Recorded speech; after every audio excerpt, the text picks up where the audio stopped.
The statements we're about to show you are from the Holy Coran, and is said to be the official, unchanged, pure word of God, revealed over 1400 years ago.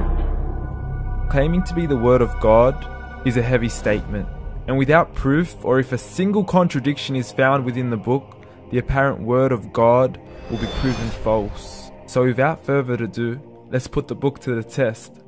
In the 23rd chapter, titled The Believers, from the 12th to the 14th verses, God is said to give a detailed description of how the human being is formed.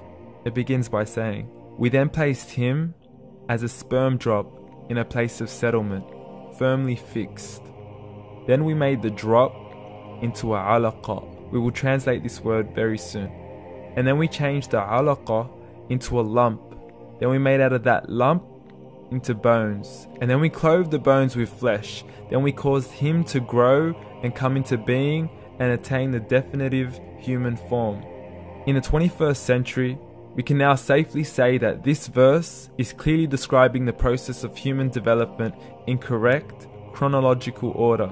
However, what we should be paying attention to in particular is the second stage, referring to the development of the embryo. The specific word used to describe the embryo in this verse is the word alaqa. The word alaqa, when translated into English, can mean three separate things.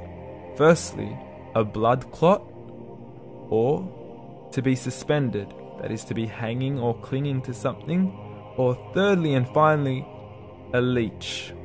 Now, all three definitions don't come anywhere near what we perceive to be the human embryo.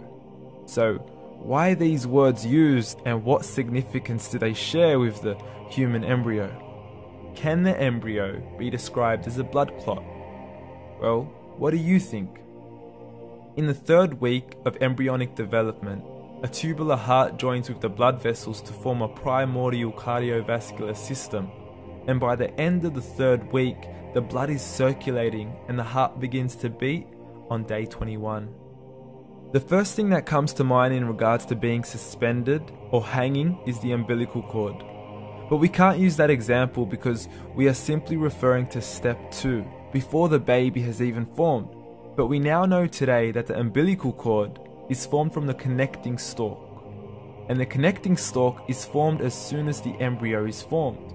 The embryo's connecting stalk has even been described by John Allen and Beverly Kramer as an object to suspend the developing embryo in the extra embryonic column. So an embryo is suspended